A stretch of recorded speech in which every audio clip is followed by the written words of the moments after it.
Hello बच्चों, कैसे हैं आप सभी। मैं विपुल आप सभी का स्वागत करता हूं आज के इस वीडियो के अंदर। बच्चों, जैसा कि हमारा ये राष्ट्रीय आंदोलन का सेशन चल रहा था और राष्ट्रीय आंदोलन में जो है आज बहुत ही महत्वपूर्ण पड़ाव की तरफ हम लोग हैं बच्चों, क्योंकि आज से देखेंगे कि जो स्वतंत्रता का एक जो क्रम चलता है बच्चों, जहाँ से हमें धीरे धीरे जो है स्वतंत्रता के पास अब पहुँचने वाले हैं, उन सारी चीज़ों को हम यहाँ पे देखेंगे बच्चों। ठीक है ना। तो आज हम देखने वाले हैं बच्चों, जो द्वितीय विश्व युद्ध स्टार्ट हुआ था, तो द्वितीय विश्व युद्ध के प्रारंभ होने के साथ साथ कांग्रेस की क्या प्रतिक्रिया थी ब्रिटिश सरकार के द्वारा, या फिर कह सकते हैं कि ब्रिटिश सरकार का क्या प्रतिक्रिया था कांग्रेस के ऊपर बच्चों। ठीक है, तो चलिए आज का जो वीडियो है उसको स्टार्ट करते हैं बच्चों। और आज देखेंगे सबसे पहले कि ये द्वितीय विश्व युद्ध जो है स्टार्ट कब होता है। तो आप देखेंगे, आपने कक्षा 9वीं में या फिर नहीं भी पढ़ा हो तो आप ये जानिएगा कि जर्मनी के अंदर जो है हिटलर का शासन था बच्चों। ठीक है, और हिटलर ने पोलैंड पर आक्रमण कर दिया बच्चों 1 सितंबर 1939 में बच्चों। याद रखिएगा, जो जर्मनी का जो फांसीवाद था बच्चों, वो 1 सितंबर 1939 में पोलैंड पर आक्रमण कर देता है, और पोलैंड पर आक्रमण करने के कारण ही स्टार्ट हो जाती है बच्चों द्वितीय विश्व युद्ध है। ठीक है ना। तो द्वितीय विश्व युद्ध का स्टार्ट होने का मेन कारण क्या था? जर्मनी के द्वारा पोलैंड पर आक्रमण। तो हम यहाँ पे द्वितीय विश्व युद्ध आपको बिल्कुल नहीं पढ़ाएंगे, क्योंकि राष्ट्रीय आंदोलन के परिप्रेक्ष्य में हम चल रहे हैं बच्चों, और यहाँ पे भारतीय संदर्भ में सारी चीज़ों को देखेंगे यहाँ पे। ठीक है ना। केवल आपको इतना याद रखना है कि द्वितीय विश्व युद्ध स्टार्ट कब हुआ और ये कब तक चला। तो याद रखिएगा कि जब ये विश्व युद्ध स्टार्ट होता है तो उससे 1 साल पहले चलते हैं बच्चों। हम देखेंगे क्या पृष्ठभूमि है यहाँ पे। तो हरिपुरा अधिवेशन बहुत ही इम्पॉर्टेंट टॉपिक आज का है बच्चों। ठीक है ना। आज ये पूरा का पूरा सेशन लीजिएगा, एक क्वेश्चन तो ज़रूर बनेगा आज के इस सेशन से। ठीक है बच्चों। तो आप देखेंगे कि हरिपुरा अधिवेशन, तो हरिपुरा अधिवेशन बच्चों फरवरी 1939 में सुभाष चंद्र बोस को हरिपुरा अधिवेशन का जो है अध्यक्ष चुना जाता है, कांग्रेस का अध्यक्ष। कांग्रेस का जो अधिवेशन होता है बच्चों हरिपुरा में होता है, और हरिपुरा में ही कांग्रेस के जो अध्यक्ष हैं वे चुने जाते हैं सुभाष चंद्र बोस 1938 में। अब याद रखिएगा, चूँकि बहुत सारी कांग्रेस की कमेटियों ने इनका बहिष्कार किया था, खुद वल्लभ भाई पटेल ने इसका बहिष्कार किया था। गांधी जी से कहा था कि नहीं, इनको आप मत बनाइए, क्योंकि इनकी जो विचारधाराएं हैं वे थोड़ी सी अलग हैं, ये मार काट पे ज़्यादा भरोसा रखते हैं। इनका मानना था कि जो भी अंग्रेज़ हैं बच्चों, उनके गलत समय पे हमें उनका फ़ायदा उठाना चाहिए और एक क्रांति छेड़ देनी चाहिए बच्चों। ठीक है, जैसा कि आप देखेंगे जब द्वितीय विश्व युद्ध स्टार्ट हो रहा था तो भी इन्होंने उस अवसर उसे माना। देखिए, द्वितीय विश्व युद्ध को ये अवसर के रूप में देखते थे, और इनका मानना था कि अंग्रेज़ जो हैं वो बिज़ी होंगे वहाँ पे अपने युद्ध में, इससे अच्छा है कि हम जो है भारत में क्रांति कर दें, और भारत में अंग्रेज़ जो होंगे वो कमज़ोर पे होंगे, क्योंकि बैकफुट पे होने के कारण हम उनको आसानी से हरा देंगे। ठीक है ना। तो यहाँ पे लेकिन गांधी जी का मानना था कि नहीं, ऐसा नहीं करना है। तो पहले आइए हम लोग हरिपुरा अधिवेशन के लिए देखते हैं। चूँकि इनके अंदर देश प्रेम बहुत ज़्यादा था, और देश प्रेम और इनकी क्षमता को देखते हुए गांधी जी ने सबकी बातों को दरकिनार करते हुए इनको अध्यक्ष बनाया बच्चों। ठीक है, क्योंकि कांग्रेस की एक परंपरा थी, गांधीवादी परंपरा, गांधी जी जिसको चाहते थे वो जो है अध्यक्ष बन जाता था बच्चों। ठीक है, तो हरिपुरा में फरवरी 1938 में सुभाष चंद्र बोस को कांग्रेस का अध्यक्ष बनाया जाता है बच्चों। ठीक है ना। और याद रखिएगा, एक क्वेश्चन पूछा जाता है, क्योंकि ये पहली बार कांग्रेस के अध्यक्ष बने थे, तो सुभाष चंद्र से क्वेश्चन क्या पूछा जाएगा कि हरिपुरा अधिवेशन में जिस अधिवेशन के ये अध्यक्ष बने थे वो किस नंबर का अधिवेशन था। तो आपको याद रखना है 51वें नंबर का अधिवेशन था। 51वें नंबर का अधिवेशन हरिपुरा अधिवेशन था बच्चों। इसको भी आप याद रखेंगे, क्योंकि ये क्वेश्चन पूछा गया, इसलिए मैंने इसको ऐड कर दिया यहाँ पे। ठीक है, फिर आगे देखेंगे सबसे इम्पॉर्टेंट चीज़ जो है बच्चों, राष्ट्रीय नियोजन समिति बच्चों।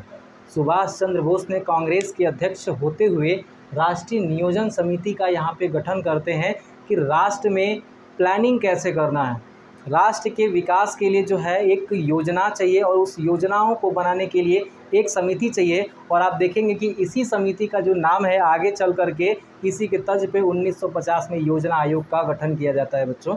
तो आप समझिएगा कितना वो दूरदर्शी सोच के व्यक्ति थे, और उनका मानना था कि औद्योगिक विकास अगर करना है तो हमें एक समिति चाहिए बच्चों, जो कि यहाँ पे कार्य कर सके, योजनाएं बना सके। तो उन योजनाओं को बनाने के लिए उन्होंने राष्ट्रीय नियोजन समिति का गठन करते हैं बच्चों। ठीक है ना।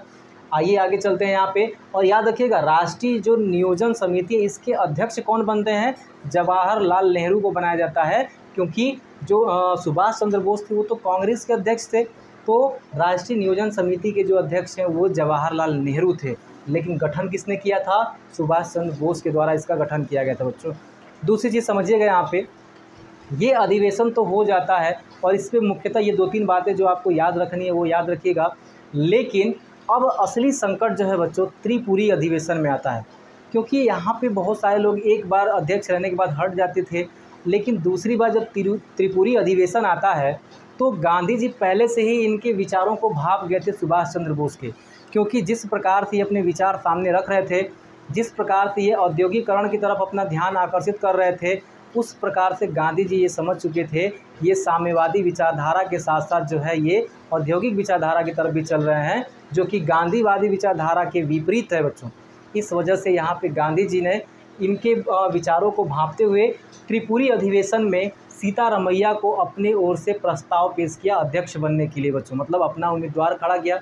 लेकिन यहाँ पे सुभाष चंद्र बोस का मानना था कि एक अच्छा अवसर है, क्योंकि युद्ध शुरू होने वाला है और युद्ध शुरू होने वाला द्वितीय विश्व युद्ध, तो कांग्रेस का एक ऐसा अध्यक्ष चाहिए जो अंग्रेज़ों का इस अवसर का फ़ायदा उठा सके, इस युद्ध नामक अवसर का जो है फ़ायदा उठा सके।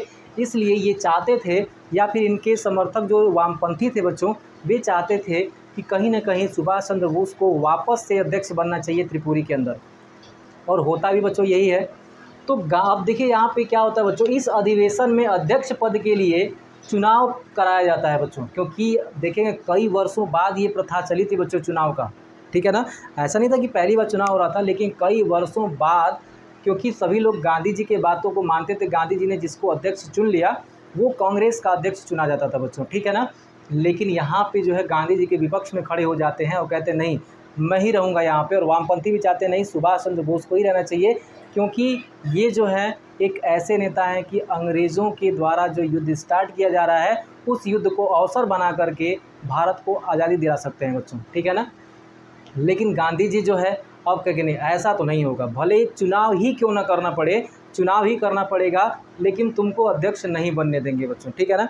तो यहाँ पे चुनाव होता है इस अधिवेशन के अंदर, और चुनाव के समय गांधी जी ने अपना उम्मीदवार खड़ा किया, किसको? डॉक्टर सीतारमैया को। याद रखिएगा डॉक्टर सीतारमैया को जो है यहाँ पे चुनाव में अपनी तरफ से खड़ा किया।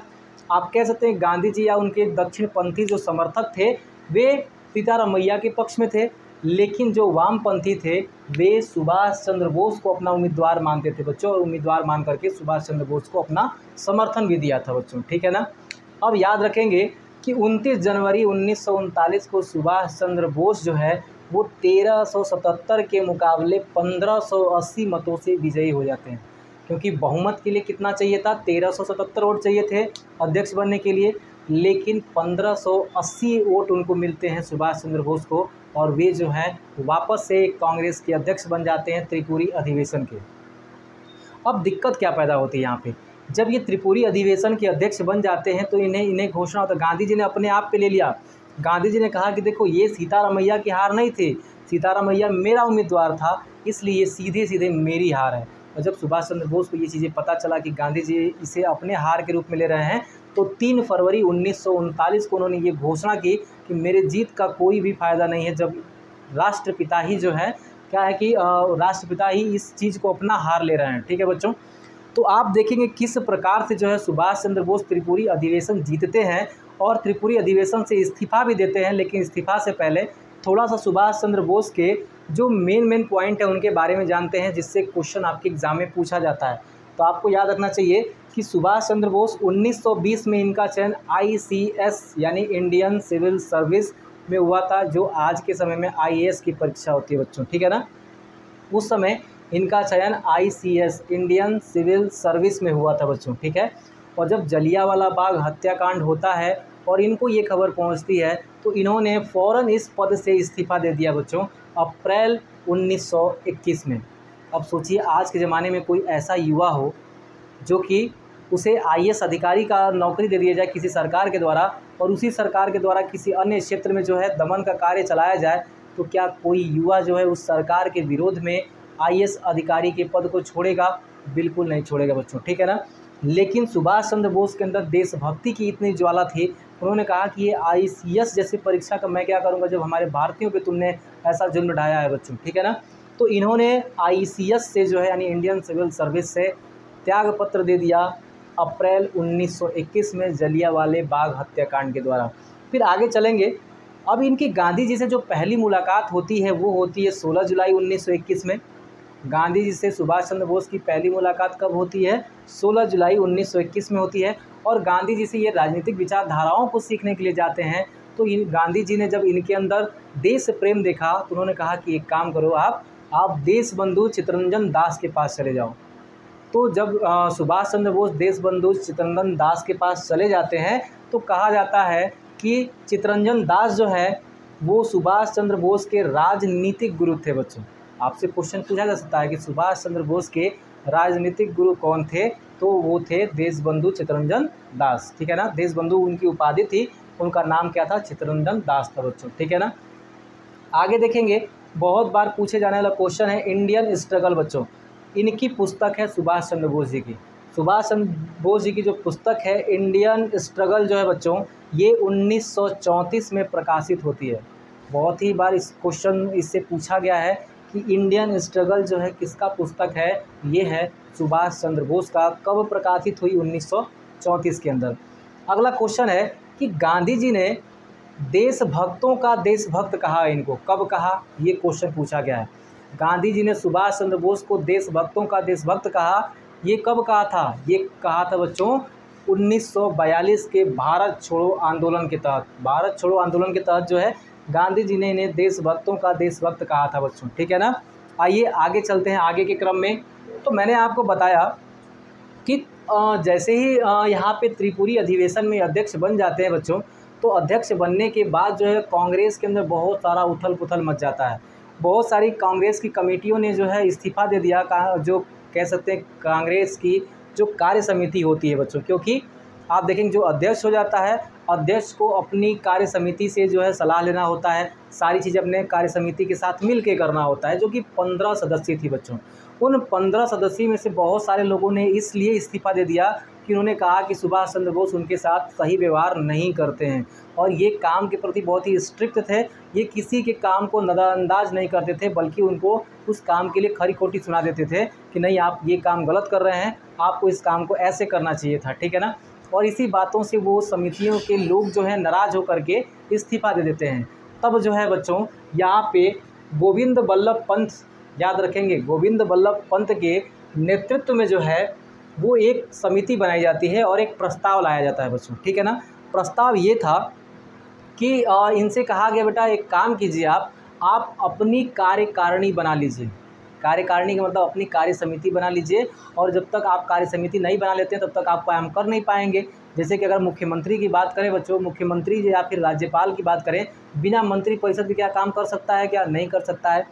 तो आप देखेंगे कि यहाँ पे ये जो पहले ये ऐसा कंडीशन नहीं था, लेकिन ये कंडीशन अभी बनाया गया सुभाष चंद्र बोस के लिए।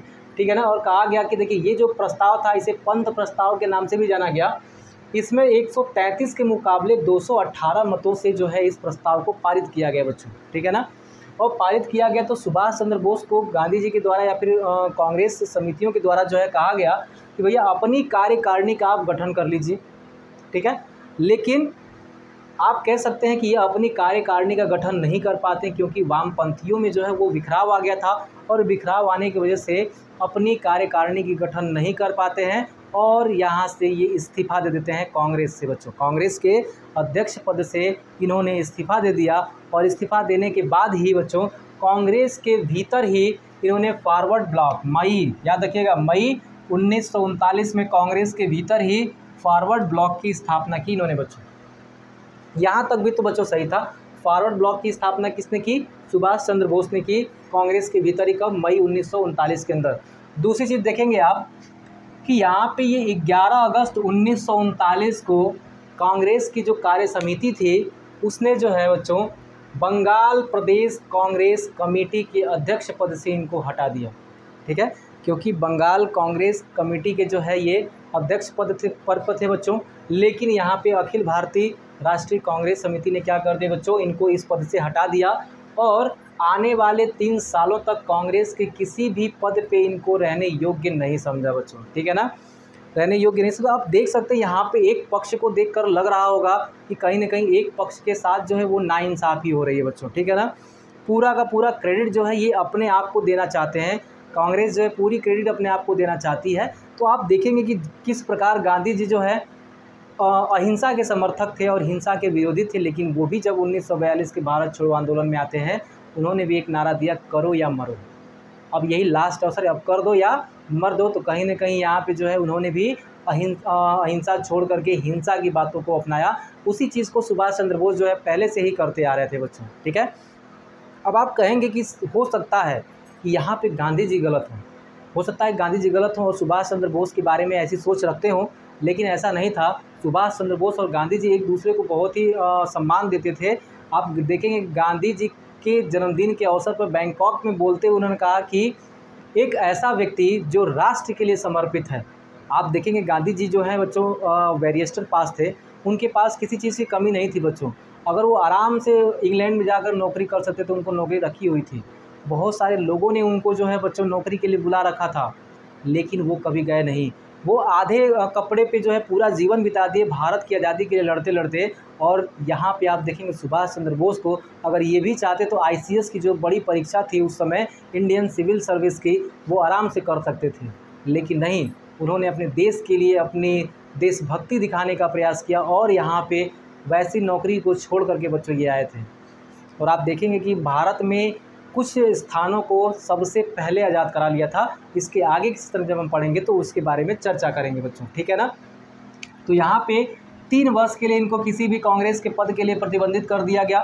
आगे देखेंगे तो यहाँ पे ज़रा ध्यान दीजिएगा, द्वितीय विश्व युद्ध में कांग्रेस के समर्थन की थोड़ा सा चर्चा कर लेते हैं। चूँकि यहाँ पे जो कांग्रेस कार्य समिति की बैठक बच्चों वर्धा में आयोजित की जाती है 10 से 14 सितंबर 1939 में। वर्धा में कांग्रेस समितियां जो है बैठ करके चर्चा करती हैं कि इस पे हम जो है ब्रिटेन के युद्ध में जो है वो भाग ले या न ले, द्वितीय विश्व युद्ध के अंदर। तो यहाँ पे बहुत सारे लोग इस बैठक में एक कह सकते हैं चर्चा करते हैं, क्यों ना पहले जो है वायसराय को पत्र भेजा जाए और वायसराय को कहा जाए भैया हमें उत्तरदायित्व प्रदान कीजिए, हमें जो है आप उत्तरदायित्व प्रदान करने के साथ साथ हमें जो है स्वराज भी प्रदान कीजिए, तब हम जो है आपका साथ देंगे इस युद्ध के अंदर। तो उस समय जो वायसराय थे लॉर्ड लिनलिथगो, उन्होंने सीधे सीधे इस बात से मना कर दिया। और मना कर दिया तो यहाँ पे गांधी जी का भी मानना था, देखो हिटलर कोनो बहुत बढ़िया आदमी तो है नहीं, हिटलर जो है वो लोगों को मार ही रहा है।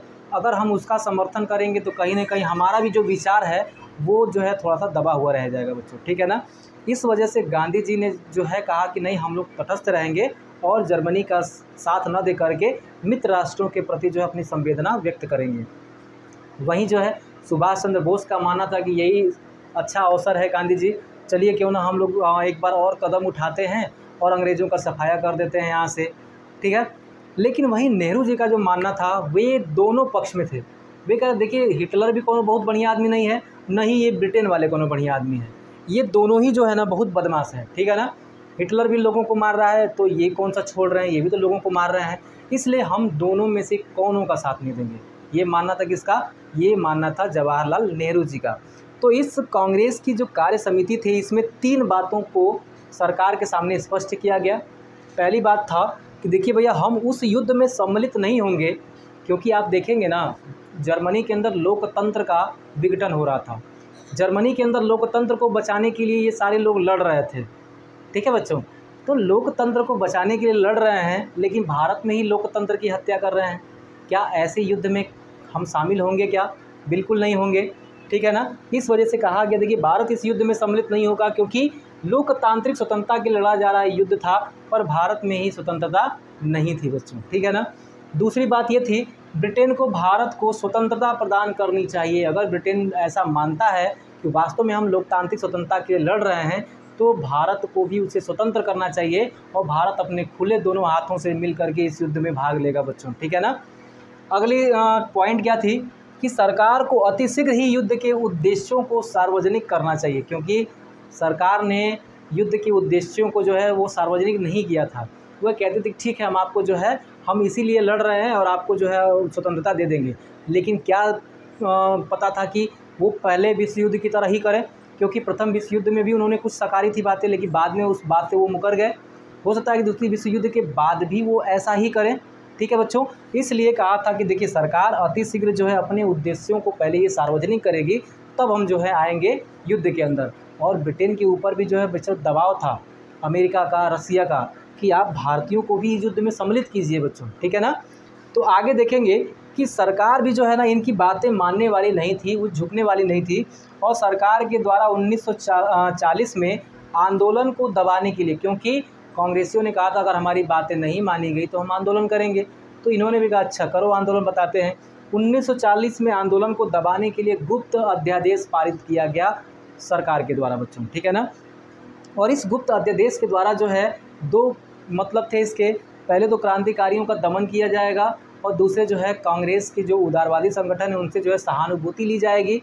ठीक है। और इसमें जो है मुस्लिम लीग रियासतों को भी उन्होंने उकसा दिया कांग्रेस के खिलाफ बच्चों। ठीक है ना। और इस गुप्त अध्यादेश का या फिर कह सकते ये पूरी नीति का समर्थन करता है ब्रिटिश प्रधानमंत्री विंस्टन चर्चिल।